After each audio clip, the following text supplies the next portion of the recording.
প্রথমে যেটা করতে হবে, প্লে স্টোরে গিয়ে প্লে স্টোর থেকে একটি অ্যাপস ডাউনলোড করতে হবে।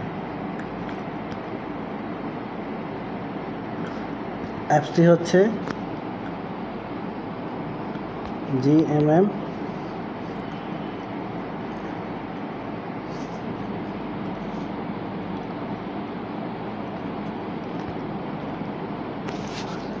GDMM প্লাস অথবা GDMM লাইট দিলেও হবে, অথবা আপনি শুধু GDMM দিলেও চলে আসবে।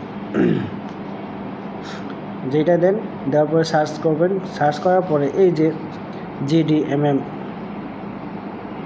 GDMSS লাইট, এইটাতে ক্লিক করবেন।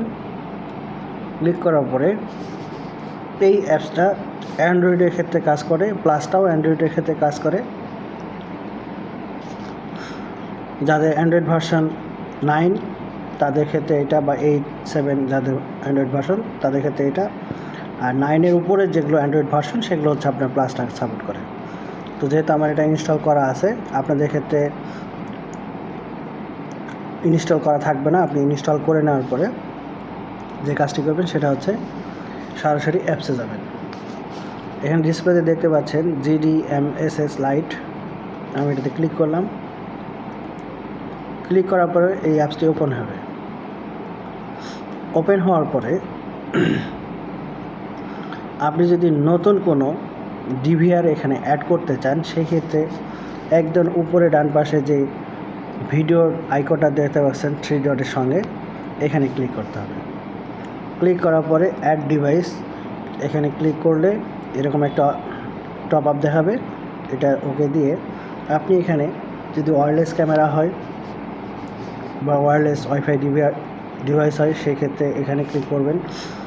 যদি ওয়ার্ড ডিভাইস হয় তাহলে আপনি এখানে ক্লিক করবেন। কুল ডিভাইসের মানে এখানে 4টা অপশন আছে। আপনি যদি DVR XVR হয় সেই ক্ষেত্রে আপনি এইটাতে ক্লিক করবেন। করার পরে যেটা করবেন,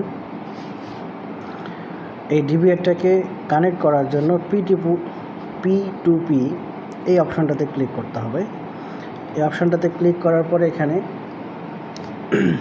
দেখাচ্ছে ডিভাইস নাম। এখন আপনাকে যেটা করতে হবে,